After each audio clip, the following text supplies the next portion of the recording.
अकबर का साला हमेशा से ही बीरबल की जगह लेना चाहता था। अकबर जानते थे कि बीरबल की जगह ले सके ऐसा बुद्धिमान इस संसार में कोई नहीं है। फिर भी जोरू के भाई को वह सीधी ना नहीं बोल सकते थे।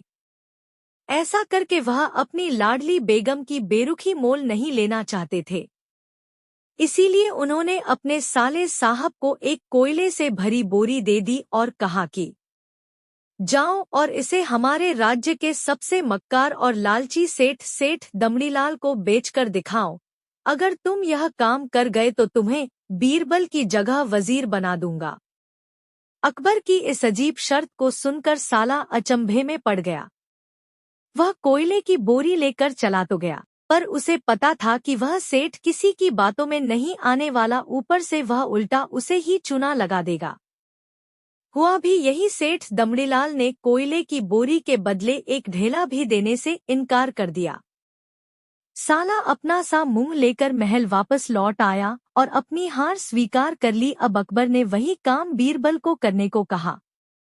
बीरबल कुछ सोचे और फिर बोले कि सेठ दमड़ीलाल जैसे मक्कार और लालची सेठ को यह कोयले की बोरी, क्या मैं सिर्फ कोयले का एक टुकड़ा ही 10,000 रुपए में बेच आऊंगा।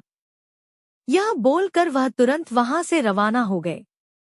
सबसे पहले उसने एक दर्जी के पास जाकर एक मखमली कुर्ता सिलवाया, हीरे मोती वाली मालाएं गले में डाली, महंगी जूती पहनी और कोयले को बारीक सुरमे जैसा पिसवा लिया। फिर उसने पिसे कोयले को एक सुरमे की छोटी चमकदार डिब्बी में भर लिया। इसके बाद बीरबल ने अपना भेष बदल लिया और एक मेहमान घर में रुककर इश्तिहार दे दिया कि बगदाद से बड़े शेख आए हैं, जो करिश्माई सुरमा बेचते हैं, जिसे आंखों में लगाने से मरे हुए पूर्वज दिख जाते हैं, और यदि उन्होंने कहीं कोई धन गाड़ा है तो उसका पता बताते हैं। यह बात शहर में आग की तरह फैली। सेठ दमड़ीलाल को भी ये बात पता चली। उसने सोचा जरूर उसके पूर्वजों ने कहीं न कहीं धन गाड़ा होगा।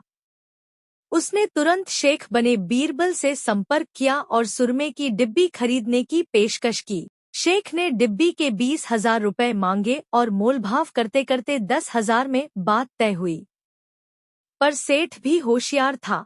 उसने कहा, मैं अभी तुरंत ये सुरमा लगाऊंगा और अगर मुझे मेरे पूर्वज नहीं दिखे तो मैं पैसे वापस ले लूंगा। बीरबल बोला, बिल्कुल आप ऐसा कर सकते हैं।